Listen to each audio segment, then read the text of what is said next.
nos parecía importante al Ayuntamiento hacer el aniversario del Teneguía en el entorno al volcán. Nos parece importante este espacio, por eso ayer no pudimos hacerlo aquí, porque por la noche, tarde-noche, tenemos programación también para que los visitantes puedan disfrutar de las estrellas, y lo hemos trasladado para hoy.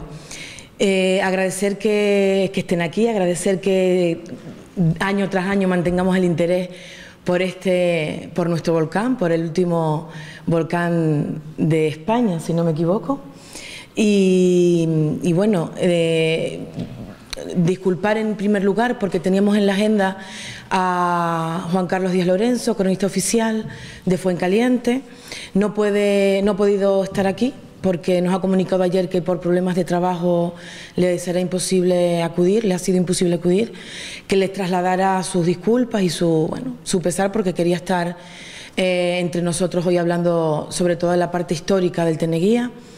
Pues en otro momento será, pero bueno, trasladarles de parte de Juan Carlos pues sus disculpas por no estar hoy aquí entre nosotros. Y sobre todo dejarles con don Nemesio Pérez.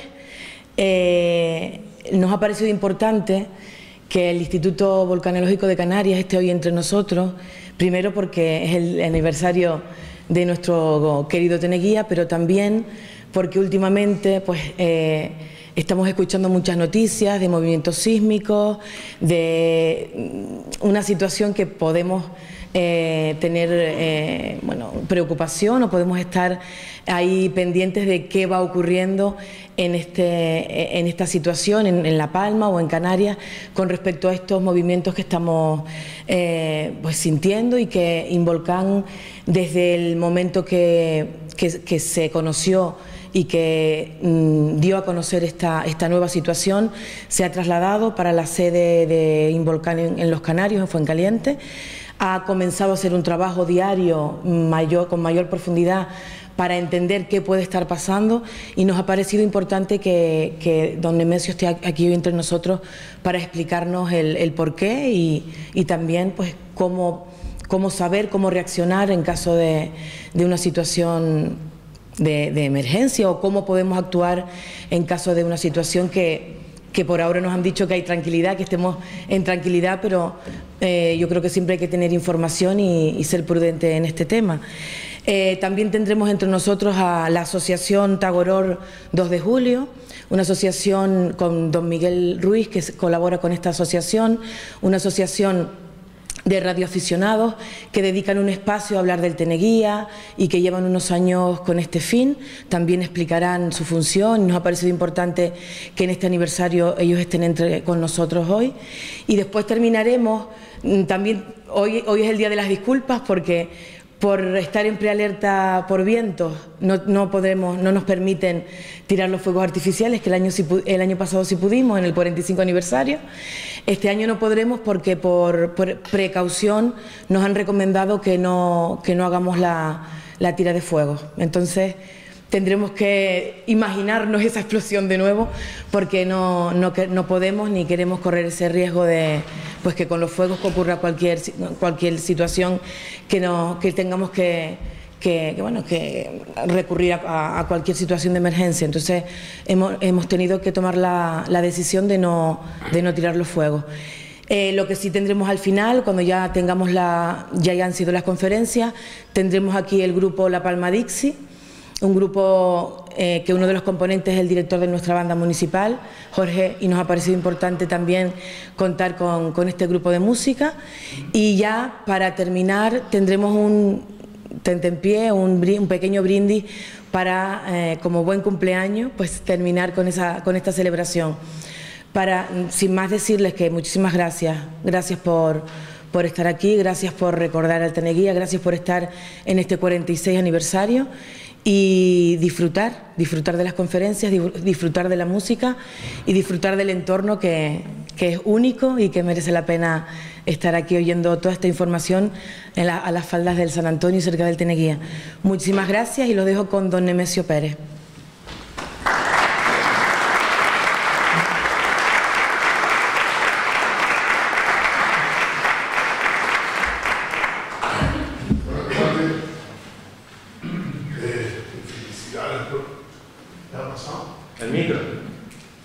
¿Y te tengo que llevar todo el tiempo la mano? O sentarte, por favor.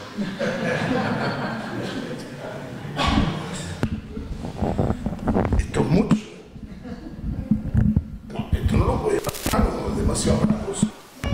Sentarme no solo sentarme. ¿Tú quieres grabarme todo el rollo? ¿Tienes máquina para grabar todo? Bueno, en primer lugar, felicidades por el 46 aniversario del Tenilla. Suena un poco raro que nos felicitemos por una erupción volcánica, pero pensemos que los canarios existen, no me refiero a los canarios en general, y la ciudad canaria existe porque hay actividad magmática en este punto del planeta que hace posible que existan Canarias, y sin Canarias no hay canarios. Con lo cual, nosotros nunca deberíamos asociar la palabra volcán alarma, seríamos estúpidos. Tenemos que asociar la palabra volcán alerta y oportunidades y saber convivir con ello y entender que una erupción volcánica lo único que refleja es pues, una razón de ser de nuestro territorio en el cual podemos desarrollar nuestra vida. Esta es una foto de Juan José Santos y esas son las colas de lava. Pero lo que voy a hablar yo hoy es un poco de los trabajos de investigación que el Grupo Volcanológico del ITER, ahora desde hace ya varios años formando parte de un volcán, ha estado haciendo para la vigilancia volcánica de Cumbre Vieja. Cumbre Vieja, ahí tenéis la foto. Cumbre Vieja es un edificio volcánico de unos 220 kilómetros cuadrados que ha tenido unas 6 erupciones o 7 erupciones históricas. La última, la del Tenilla, en 1961. Y bueno, una de las cosas que es interesante, a pesar de que lo podemos considerar como el volcán más activo de Canarias, no tenemos ninguna manifestación visible de gases volcánicos en Cumbre Vieja. O sea, no hay ninguna fumarola, ningún penacho, ni nada que se le parezca. Bueno, yo realmente lo que vengo a hablar es un poco de lo que hago, ¿no? De lo que vengo a hablar un poco de la ciencia que nosotros hacemos, aplicamos para vigilar volcanes. Entonces, lo que quisiera que en la vigilancia volcánica en Cumbre Vieja, como cualquier otro sistema volcánico activo, es como una mesa con 3 patas. Tiene que prestar atención a la sismicidad, a los gases y a la deformación. Para que ustedes tengan una idea, cuando yo regresé a Canarias hace 20 años, yo soy de Canarias, pero trabajaba en la Universidad de Tokio. Cuando regresé hace 20 años en Canarias, esa mesa solo tenía una pata. Y para colmo la pata que había era mala, pero muy mala. O sea, que hace 20 años, un país del primer mundo como es España, teníamos un sistema de vigilancia que era vergonzoso. Pues bueno, pues lo que se hizo es intentar montar esas patas. Aquí tenéis un mapa geológico de La Palma, donde la parte rosa es el edificio Cumbre Vieja, la parte un poco rosa más oscura son los distintos conos de cinder, volcancitos que han generado Cumbre Vieja, y el color rojo son las erupciones históricas, ¿no? Aquí tenéis una foto de una de las personas que está ahora mismo trabajando con nosotros, de la Universidad de Leicester, que está aquí trabajando y quedándose en Santa Cruz, en Fuencaliente, La Palma. Entonces, quiero con este slide que ustedes conozcan 2 cosas. Que para vigilar los volcanes necesitamos prestar atención a la sismicidad, los gases y la deformación. Pero después quiero que conozcan otro concepto, que es que la vigilancia volcánica no se ejecuta solo a través de estaciones permanentes, estaciones instrumentales permanentes, que registran las 24 horas del día, los 365 días al año. Aparte de esas redes instrumentales permanentes, necesitamos realizar campañas periódicas de observación. O sea, las ventajas de las redes instrumentales permanentes son las desventajas de las campañas periódicas de observación y viceversa. Las campañas periódicas de observación tienen unas ventajas que no nos dan las redes instrumentales permanentes. Entonces, es conveniente que la gente conozca que la vigilancia volcánica no solo se hace a través de redes instrumentales permanentes, sino que son necesarias campañas periódicas de observación. Nosotros, desde principios del 2000, casi finales del 97, empezamos a hacer campañas periódicas de observación en Cumbre Vieja. ¿Y qué es lo que hacíamos? Lo que hacíamos es olfatear los 220 kilómetros de Cumbre Vieja para saber cuánto dióxido de carbono ese edificio volcánico emite a la atmósfera. Y estamos hablando de emisiones difusas, silenciosas, dispersas, que no son capaces de ver con nuestros ojos. Si nuestros ojos pudiéramos ver en el infrarrojo, veríamos CO2 saliendo del suelo. Pero nuestros ojos ven el visible. ¿vale? Pero las máquinas ven en infrarrojo. Entonces, la vigilancia, este tipo de campañas periódicas de observación, de olfatear todo Cumbre Vieja, lo hacemos siempre cada año, generalmente en junio, y podéis ver aquí cómo los valores, bueno, el valor de fondo no normal, yo diría el background, el de fondo, suele estar en 502 toneladas en Cumbre Vieja, toneladas diarias, pero el rango de valores de fondo está entre 170 y unas 1.200 toneladas. La franja esa que ustedes veis de color verde.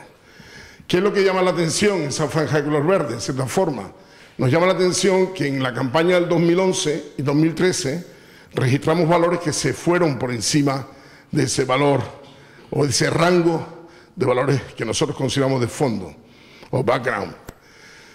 Eso ya lo publicamos en su día en revistas científicas especializadas. Entendíamos que esos pulsos de CO2 en 2011 y 2013 eran procesos de inyección de gases magmáticos de origen profundo. Ahora mismo lo que interpretamos es que esos pulsos de CO2 han sido señales premonitorias del enjambre sísmico del 7 de octubre. En otras palabras, cuando nosotros hemos registrado esto, sabíamos que un enjambre sísmico tenía que venir a Cumbre Vieja. No sabes cuándo, pero sabías que tenía que ocurrir un enjambre sísmico. Y de hecho,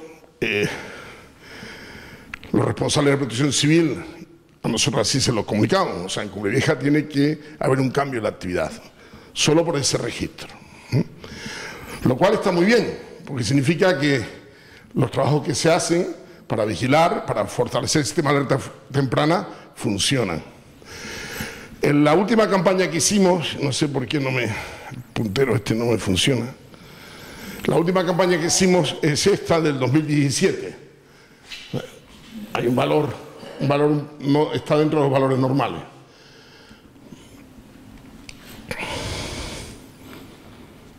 Y ahora, ¿por qué no?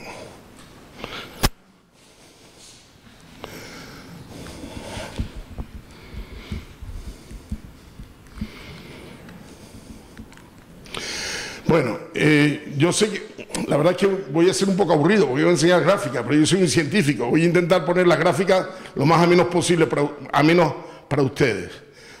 Esto que ven aquí, delta del carbono 13, es la firma isótópica, o sea, la huella dactilar del dióxido de carbono. En las campañas que hicimos en el 2000, esa huella dactilar nos daba un valor de entre menos 25 y menos 30 per mil. ¿Ven más o menos la flecha verde? Más o menos. Pero a partir del año 2010-2011 nos daban valores de menos 15 per mil. ¿Qué significa eso? Que los valores que tienen una firma mucho menos negativa, se llama mucho más pesada, mucho menos negativa, significa que ha aumentado en esos años la fracción magmática de CO2 de origen, o sea, el CO2 que hay en la atmósfera del suelo, que suele proceder del aire, de la actividad biológica, tiene una pequeña fracción magmática, pues significa que ya en el año 2011, 2012, 2013, 2014, la fracción magmática en el CO2 de la atmósfera del suelo era mayor, relativamente mayor, lo cual es coherente con la gráfica anterior.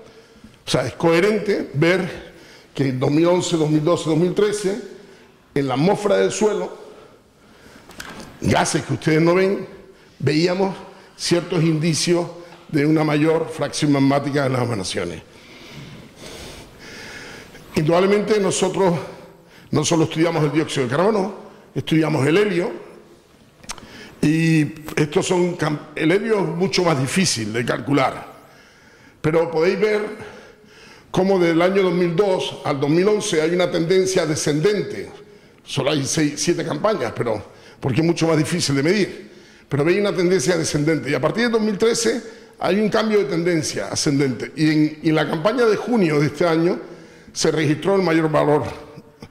Eso que está marcado en amarillo, en junio, al registrar ese valor, lo que estamos diciendo es que es una señal precursora del enjambre del 7 de octubre. En geoquímica de gases, los ratios, o sea, si yo divido el helio por el CO2, tengo un ratio, el ratio es muy importante. y cuanto mayor es el ratio, mayor es la cantidad de gas de origen profundo, de origen volcánico. Con lo cual podéis ver cómo en la campaña científica del 2015 y 2017 había una mayor fracción magmática. O sea, las piezas del puzzle, desde el punto de vista de la geoquímica, de los gases, es coherente. O sea, estamos viendo una mayor fracción magmática antes del enjambre sísmico, pero varios años antes. Hemos hecho estudios de emisión de hidrógeno, hay muy pocos volcanes donde pueden ver cómo del 2002 hasta el 2013 los valores son bastante bajos, por debajo de los 5 kilos diarios, pero pueden ver cómo a partir del 2013 Cumbre Vieja empezó a emitir mucho más hidrógeno, con valores de hasta 25 kilos y en la campaña de junio con valores por encima de 30 kilos. Con lo cual los gases ya no estaban, los gases de la atmósfera del suelo, que nosotros no vemos, ya nos estaban avisando que tenía que ocurrir un cambio. Eso es lo que yo llamo, toda esa franja amarilla, es como una ventana, o sea, una ventana precursora de este enjambre. Si hago el ratio, pues se me confirma ese ascenso, como pueden ver ustedes ahí. Bueno, lo que yo he mostrado hasta este slide son datos de campañas periódicas de observación, o sea, de estar olfateando Cumbre Vieja. Para yo olfatear Cumbre Vieja todos los veranos, hacemos más de centenares de medidas en todo el edificio. Centenares de medidas. Generalmente las campañas tardan 3 semanas, trabajando de sol a sol. Pero ahora lo que estamos mostrando son datos de redes instrumentales permanentes. Antes del enjambre, nosotros teníamos 4 estaciones geoquímicas permanentes en La Palma, pero teníamos solo 2. Habíamos instalado 4, pero una fue robada en el Pico Virigollo, y la otra, la que teníamos en el Ayuntamiento de Fuencaliente, no estaba operativa porque teníamos... Pero naturalmente esas son las cosas que ocurren cuando no tienes una administración detrás apoyando los trabajos que uno hace. Pero por lo menos teníamos la estación esta de Amargavinos, el PC1, Amargavinos no sé si está en Mazo o Breña Baja, ¿no?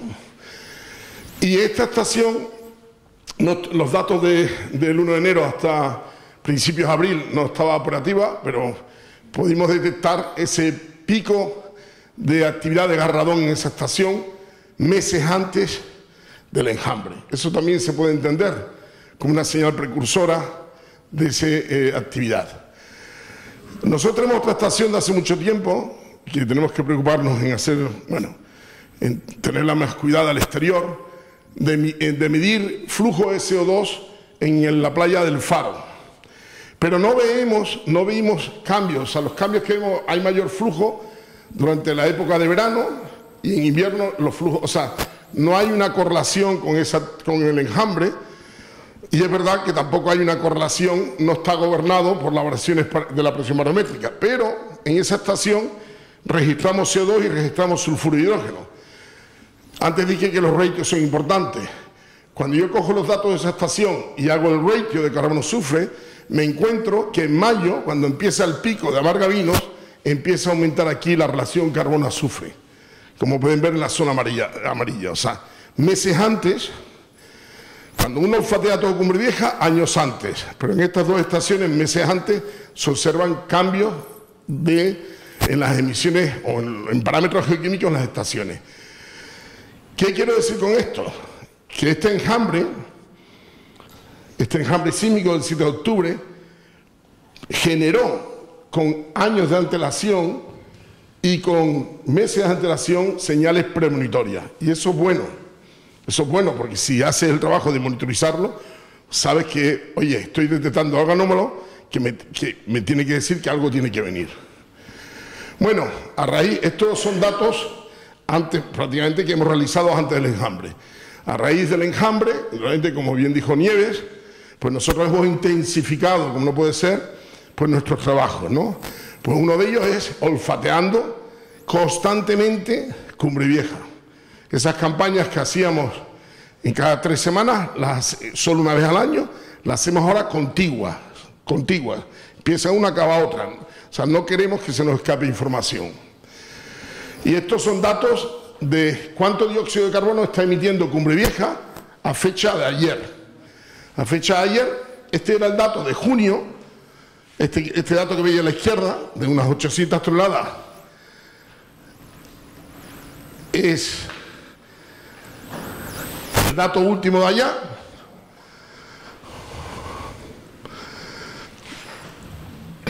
Y ahora, perdonadme, a raíz del enjambre estamos olfateando de forma continua todo el edificio Cumbre Vieja. Entonces hemos visto que los valores todavía están dentro del rango de lo normal, pero hemos observado desde el día 20 cómo empieza a aumentar la emisión de dióxido de carbono. De hecho, hace 5 minutos me acaban de mandar por WhatsApp el dato de hoy. El dato de hoy está ya por las 920 toneladas. Es un poco más alto. Con lo cual, ¿esto qué nos está diciendo? Que esto no ha acabado. Bueno, nosotros hemos montado nuestra sede aquí en Fuencaliente, gracias a un convenio con el Ayuntamiento de Fuencaliente, un laboratorio geoquímico para el análisis de gases que vamos muestreando todas las semanas, todos los días, mejor dicho. Además, hemos instalado una serie de... No son redes instrumentales permanentes, son una serie de trampas alcalinas que nos permiten medir el flujo una vez por semana en todos esos puntos que ustedes ven. Esta niña se llama Charlotte, está ahora en Fuencaliente, estará 3 semanas, viene del Imperial College del Reino Unido, trabajando con nosotros. Hemos puesto en marcha una monitorización en 3 o 4 puntos de captación de agua subterránea, llámese el pozo de Peñaorer, el pozo Las Salinas, aquí en el restaurante Las Salinas, el del túnel de trasvase y otro punto más, monitorizando, cogiendo muestras de aguas para hacer análisis isotópicos y de gases disueltos. Y la red geoquímica que nosotros teníamos el PA01, el PA02, el PA03 y el PA04. El 02 lo robaron, el 03 lo hemos fortalecido, instalando equipos como un Delta Ray, que está María ahí debajo.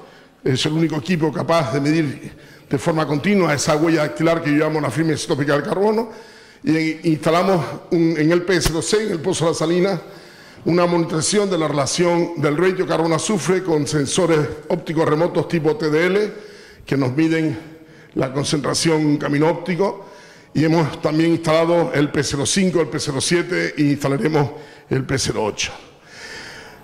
O sea que realmente la geoquímica, los gases han sido extremadamente... o el trabajo realizado por nosotros para estar registrando las emisiones de gases nos ha dado muy buenos resultados. ¿Por qué? Porque hemos detectado señales precursoras del enjambre. Desde el punto de vista de la sismicidad o la deformación, aquí no ha habido señales precursoras. O sea, no ha habido una sismicidad. La sismicidad no va a ser una precursora de la propia sismicidad. No sé si me explico. O sea, el enjambre vino y vino. Y no ha habido deformación. Pero yo quisiera enseñarles a ustedes datos de la sismicidad histórica no instrumental en el volcán Cumbre Vieja. Cuando hablo de sismicidad no instrumental me refiero a la sismicidad sentida, que no se mide por la magnitud de la escala Richter, sino se mide por la intensidad, que es la escala Mercalli. Y si se dan cuenta, todas las erupciones del volcán Cumbre Vieja, la de 1500, o sea, las que veis, las líneas rojas, todas han tenido sismicidad sentida. Incluso con sismicidad sentida, escala 6 en la escala Mercalli. Esa sismicidad sentida genera daños. Genera daños, ¿eh? Porque estamos hablando posiblemente de terremotos de magnitud 4. Terremotos de magnitud 4 generan daños. O sea, las erupciones históricas en Cumbre Vieja han tenido sismicidad sentida bastante importante. En el caso de la erupción del San Juan, se empezó a sentir sismicidad incluso casi 10 años antes. Aquí podéis ver la erupción de San Juan el 24 de junio del 49 y cómo se empezó a registrar sismicidad sentida aquí desde el año 1936. Pero incluso en el año 1939 se pudo haber sismicidad sentida con escala Mercalli 6, que es, o incluso en el 47, 2 años antes, intensidad sentida. O sea, la pregunta es, ¿cómo va a funcionar esto? ¿Cómo va a funcionar esta intrusión magmática? ¿Va a tener energía para generar este tipo de sismicidad sentida por largo periodo de tiempo o no? En el caso del San Juan, es verdad que la concentración de la sismicidad sentida solo ocurrió 3 días antes. Quiere decir, hubo sismicidad sentida 1 año, pero realmente la concentración de sismicidad sentida fue solo 3 días antes. O sea que si hay una sismicidad sentida muy frecuente, pues está claro que está a la ventana de un proceso eruptivo, pero indudablemente no vamos a depender de la sismicidad sentida. O sea, nuestra función es no esperar a eso. O sea, esperar a la alerta temprana, darla mucho tiempo antes. En el caso del Teneguía, viendo el catálogo sísmico nacional, la sismicidad sentida fue solo 5 días antes de la erupción. Pero la idea de que nosotros tengamos instrumentación y hagamos campañas científicas es para intentar detectar el cambio mucho tiempo antes que la sismicidad sentida, porque si vamos a esperar a la sismicidad sentida, pues quitemos aparatos, quitemos científicos, porque no hace falta ese trabajo, ¿no? Pero sí quiero que sepan un poco lo que hay. Este es el enjambre del 7 de octubre, del 7 al 9 de octubre. Es una pequeña vídeo donde pueden ver cómo fue la evolución de la actividad sísmica bajo La Palma, una actividad sísmica entre 20 y 25 kilómetros, se habla también de 15, pero lo que sí quiero que tengan muy claro es que el error en la localización en la profundidad es muy grande, puede ser hasta de 6 kilómetros. Pero bueno, eso es un vídeo para que vean un poco la evolución de esa actividad sísmica. Indudablemente, según el Instituto Geográfico Nacional, que es quien tenía una red sísmica aquí operativa, pues se registraron, se localizaron en negro, ven los eventos sísmicos localizados, pero en rojo son los eventos sísmicos que no se localizan, pero que se registran, que no se localiza el epicentro. Bueno, nosotros hemos instalado 4 estaciones sísmicas en Cumbre Vieja y las instalamos el mismo día 13 de octubre, cuando empezó la segunda fase del enjambre sísmico, y empezamos a ver, veis las señalitas, las pequeñas señales son microsismos. Y después, desde el punto de vista de la deformación, porque acuérdense que la vigilancia volcánica es una mesa con 3 patas, hay que prestar atención a los gases, la deformación y la sismicidad, pues nosotros teníamos 4 antenas GPS, la de Mazo, la de Centro de Visitantes de Catarata Oriente, la de Ari y la de Jote, que está en el Hotel Teneguía, y hemos instalado la de Monteluna para ver procesos de deformación. Realmente no hemos detectado deformaciones del terreno, aunque es verdad que en la estación GPS del Hotel Teneguía veíamos cierta elevación, pero nunca habíamos dicho siempre habíamos dicho que teníamos que cotejar, porque indudablemente si hacen cualquier tipo de obra en la cercanía de la antena GPS, pues te puede afectar los resultados. Cualquier tipo de obra, me refiero a tala de las palmeras o que no las talan, pues afecta al cálculo del desplazamiento. Entonces, lo digo porque hay alguna persona que reside aquí en La Palma que cogió esos datos, empezó a hacer la interpretación él solo y empezó a hacer, bueno, pues jugar a vulcanólogo, ¿no? Y nosotros decíamos, sí, esa deformación parece que existe, pero hay que confirmar si es verdad o no. ¿Cómo lo confirmamos? Pues haciendo campañas periódicas de observación de la deformación de la isla, pero no desde el suelo, sino desde del satélite que se llama Sentinel. Por ejemplo, esto es un mapa de Visat que habla de durante el periodo 2003-2010, la zona del Teneguía se hundió durante ese periodo 0,5 centímetros al año, y eso se hace con vía satélite. Pero yo no voy a hablar de estos datos, porque estos datos es un ejemplo de los resultados que se pueden observar haciendo interferometría radar. Aquí van a ver ustedes los 23 interferogramas que nosotros hemos analizado en mayo-octubre para confirmar, para ver si realmente lo que veíamos en esa antena GPS podía ser deformación o no. Yo sé, no voy a estar explicando ese mapa de colores, pero lo que quiero decirle es que la interferometría no nos ha dado, a fecha de hoy, no nos ha dado que se haya detectado deformación en relación al enjambre. ¿Por qué? En cierta forma porque el enjambre está asociado a un proceso de intrusión magmática muy profundo. Bueno, y intento con este cartoon de Andreas Klugel explicarle lo que ha pasado y lo que está pasando. Indudablemente, vamos a decirlo en la parte A, que es la parte del manto superior, una parte que funciona como dúctil más que frágil, pues empieza a haber una migración y un almacenamiento de magma en la parte A. Ese movimiento de magma en la parte A ha ocurrido sin sismicidad, pero lo hemos detectado con los gases, con esos gases que estamos olfateando en el suelo desde hace más de 10 años, viendo un cambio a partir del 2011.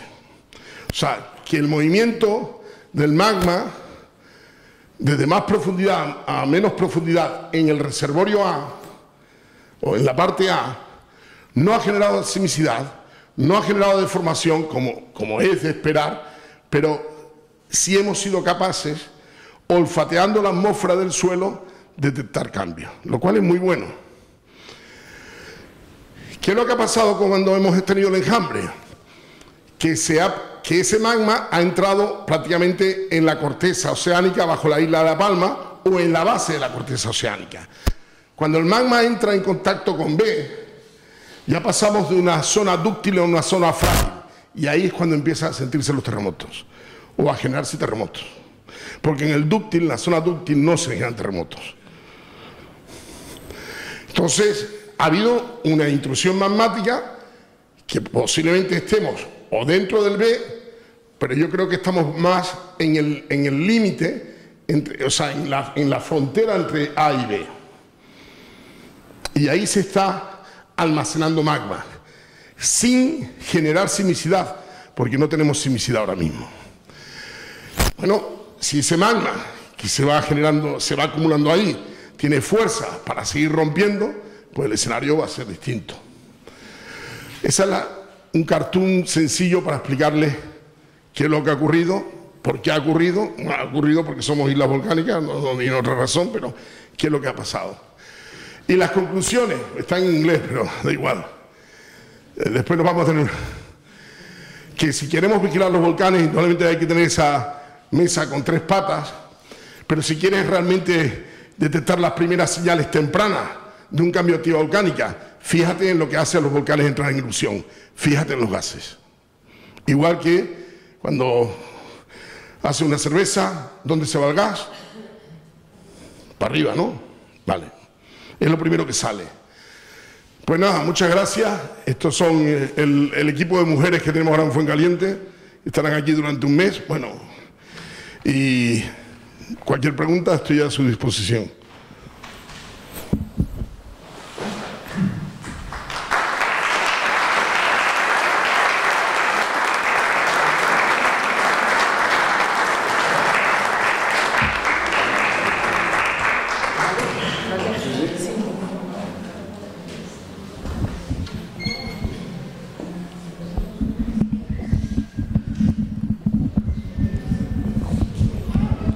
Entonces, la recomendación, que antes hablaba Nieves de eso, la recomendación que les doy es paciencia. No hay otra. Y una cosa muy importante, también hay que decirlo, a ver si te voy a romper esto. No te preocupes, déjala que te... El 90% de los procesos de intrusión magmática no derivan en erupción volcánica. El 90%. O sea, estoy hablando de un tema de probabilidades, ¿no? Ahora, si Nieves se compra 5 boletos a la Bonoloto y yo me compro uno, ella tiene más probabilidad de sacarse la Bonoloto que yo, pero no significa que yo no me la saque. No sé si captan el mensaje. ¿Vale? O sea, quiero decir, es la foto que hay. Y lo único que hay que hacer es tener paciencia. O sea, paciencia y trabajar para la ciencia.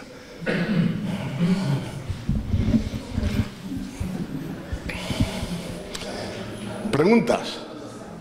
Tengo que Tengo que aguantar. Vale, vale. Conchi, ¿a mí una pregunta? Todo lo que hemos oído en la prensa, Perdón. lo que hemos leído en la prensa y demás, todo lo que dicen esto. Hombre, en la prensa habéis leído cosas que están bien y cosas que no están. Por ejemplo, está claro que con todo lo que se armó, si La Palma se iba a romper en dos, con una próxima erupción, La Palma, Cumbre Vieja, es un edificio mecánicamente estable. Y hay, o sea, una erupción en Cumbre Vieja no va a generar una desestabilización del edificio de Cumbre Vieja. Es una hipótesis donde no habla de probabilidad ninguna. O a lo mejor tiene la misma probabilidad de que se caiga un avión. Es decir, usted se monta en un avión sin pensar. O sea, quiero decir que la Cumbre Vieja, para ser inestable, tiene que tener una mayor altura de la que tiene y una mayor pendiente de la que tiene. O sea, mecánicamente hablando, Cumbre Vieja es un edificio estable. Y que una erupción en Cumbre Vieja pudiera generar una desestabilización del edificio es ciencia ficción. O sea, no tiene soporte científico. O sea que por ese lado... ¿El volcán en sí está apagado o puede hacer erupción? Vamos a ver. En una isla volcánicamente activa que ocurran erupciones, ¿eso es normal o no? Hombre, claro que sí. Vamos a ver. Erupciones volcánicas no van a ocurrir en Madrid. Ocurren donde hay volcanes activos. Vamos a ver, o sea, lo que ha ocurrido el 7 de octubre es algo normal, pero es poco habitual. ¿Por qué? Porque enjambres sísmicos como el del 7 de octubre no se han registrado en La Palma desde que se tiene estaciones sísmicas, estoy hablando de hace 30 años. O sea, en estos últimos 30 años no se ha registrado enjambres sísmicos. Entonces, ahora bien, los enjambres sísmicos en una zona volcánicamente activa ¿son procesos normales? Pues claro. ¿Las erupciones volcánicas en zonas volcánicamente activas son procesos normales? Pues claro. Ahora bien, ¿son habituales? Bueno, pues hay zonas volcánicamente activas donde un volcán entra en erupción cada 10 años y hay zonas volcánicamente activas donde las erupciones ocurren cada 100 años. No sé si me he explicado. Y los enjambres, como consecuencia de intrusión magmática, son procesos normales. Ahora, es también importante decir que no ha sido un proceso habitual, por lo menos en la historia de los últimos 30 años en Cumbre Vieja. Porque solo tenemos registro instrumental sísmico en los últimos 30 años. ¿Puede ser la antesala de una erupción? A fecha de hoy, no. A fecha de hoy no existen todos los ingredientes para hacer el potaje. Nos falta un poquito de calabaza, un poquito de zanahoria, o sea, solo tenemos las acéleras. ¿Te falta algo porque no ocurre?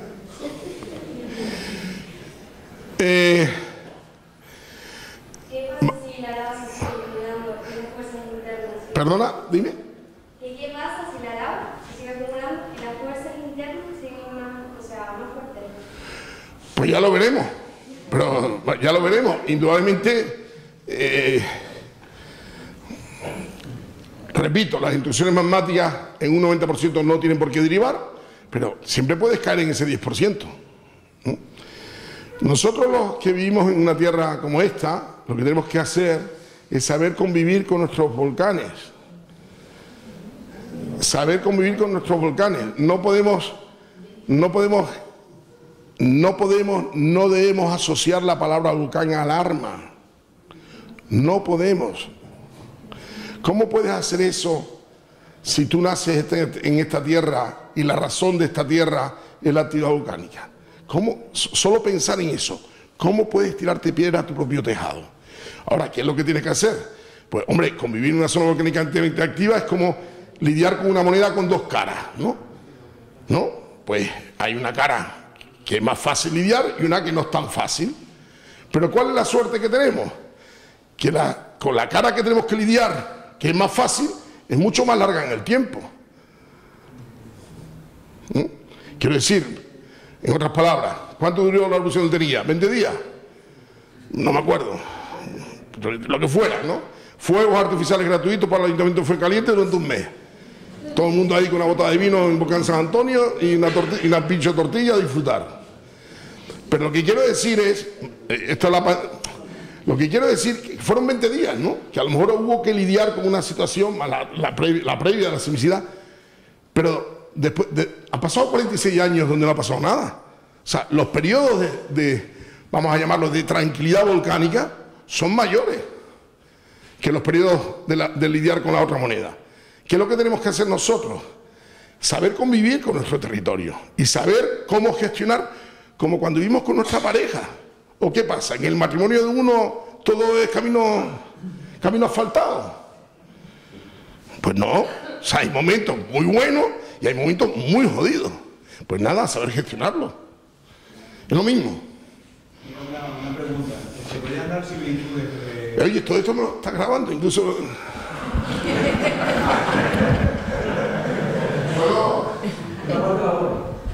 Venga, a ver lo que vas a sacar. ¿Se podrían dar similitudes con relación a Azores? Siempre enfocando el Capeíño, hubieron en Tercera un fuerte terremoto,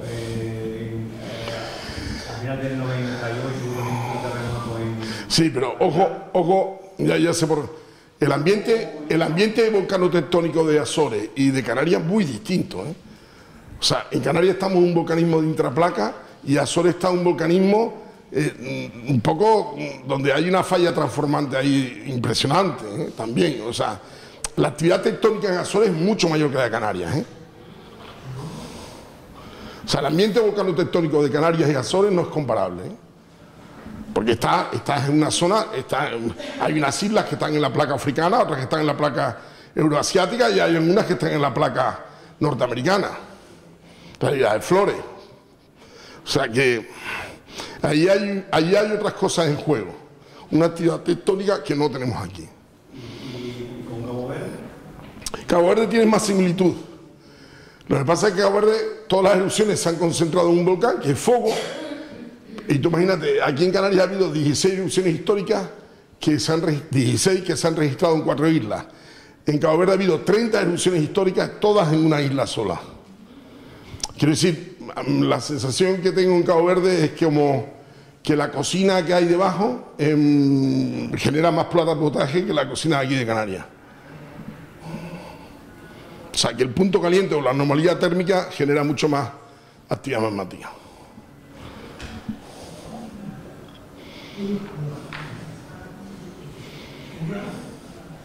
Discrepo un poco por el tiempo de los días que usted decía de la sismicidad cuando te leí. Usted hablaba de 5 días. Yo me atrevería a decir que más de 10 días. No son mis datos, son el catálogo sísmico nacional, ¿eh? No, pero pues yo, mi experiencia, sabiendo cómo los del Instituto Geográfico Nacional guardan el catálogo, es que seguramente usted tiene razón. Pero que yo he tirado de datos del catálogo sísmico nacional, ¿eh? Ahora, me fío más de un dato de un señor de aquí que de un señor del catálogo sísmico nacional.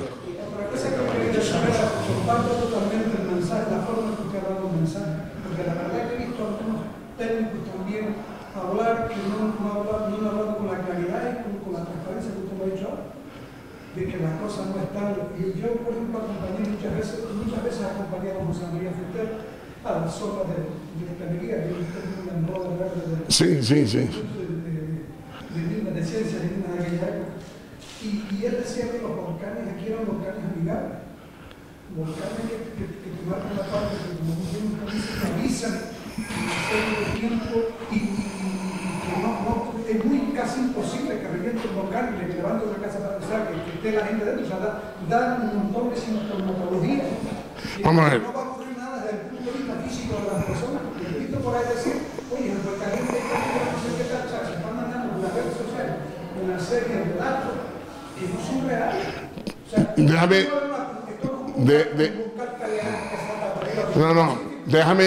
déjame añadir a lo que tú has dicho. Vamos a ver, a mí no me gusta utilizar el término volcán amigable, aunque lo puedo entender. El volcanismo histórico de Canarias, el frecuente, el que no, es un volcanismo de bajo índice de explosividad. O sea, si alguien muere por un tipo de erupción esta, es porque ha sido un atrevido. Un atrevido o no le han informado correctamente, ¿vale? No va a generar. Ahora, todo lo que tiene capacidad de moverse, escapa. Ahora, tu finca de papas y tu casa, macho, no le llames en ese caso una alusión amigable, porque te vas a acordar de esa alusión, no veas cuándo. ¿Me entiendes? O sea, todo lo que no se mueve te lo arrasa. Ya, pero por eso digo que el volcán amigable, como yo tengo en mi casa y una cola de lava de pase por mi casa, me voy a... Ya.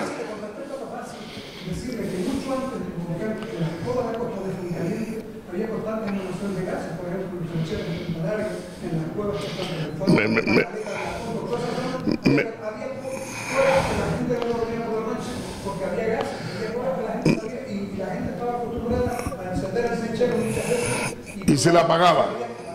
Y se la apagaba porque no tenía oxígeno. No, eso me consta. Y eso lo refrendo. Yo soy vulcanólogo, pero mi especialidad es la geoquímica de gases. Y trabajo en eso porque sé que son las primeras señales premonitorias. Y lo he enseñado con datos. Y nadie ha visto gases. Todos estos datos es la atmósfera del suelo. Y nadie ha visto un gas. Pero ya en ese registro de la atmósfera del suelo, que es un gas, se pueden ver cositas. Y lo he demostrado con estas gráficas que les he enseñado. O sea que, indudablemente, por eso he puesto lo de las conclusiones, lo de la cerveza, ¿no? ¿Dónde va el gas? El líquido se queda abajo, el gas para arriba. Un poco lo que quería decir es que me preocupa es que creo que desde el punto de vista de los medios de comunicación y de las redes sociales se están emitiendo mensajes que no responden a la realidad. Pero mira, pero ¿sabes una cosa? No quiero pensar mal. Que pueda venir de islas lejanas por intereses económicos, porque en esta isla estamos acostumbrados a que nos ataquen por todos lados. Se lo digo así de claro. Mira, yo... Ya sé por dónde va. No, y todos los tabloides británicos tienen bastante mala leche. ¿Entiendes? Porque se hablan cosas sin ningún sustento científico. Pero el problema de eso es que la percepción que tiene nuestra sociedad, administradores, del río volcánico es pobre. Es pobre. Si tuviéramos todos una mayor cultura volcanológica, estos bulos no rodaban. Pero ahí la culpa la tenemos unos más que otros, pero la tienen todos. ¿Y qué le vamos a hacer? Si a la gente le gusta más ver algo en la televisión basura que ir a un programa educativo para informarles sobre los volcanes. Es una triste realidad. Pero yo creo que a la gente hay que informarla. O sea, informar no es alarmar. Lo que pasa es que hay que decir las cosas como son, tranquilos. Sí. Muchas gracias. Como científicos, ¿dónde piensan, creen que podría estar? Eso no lo vas a saber hasta 3 días antes.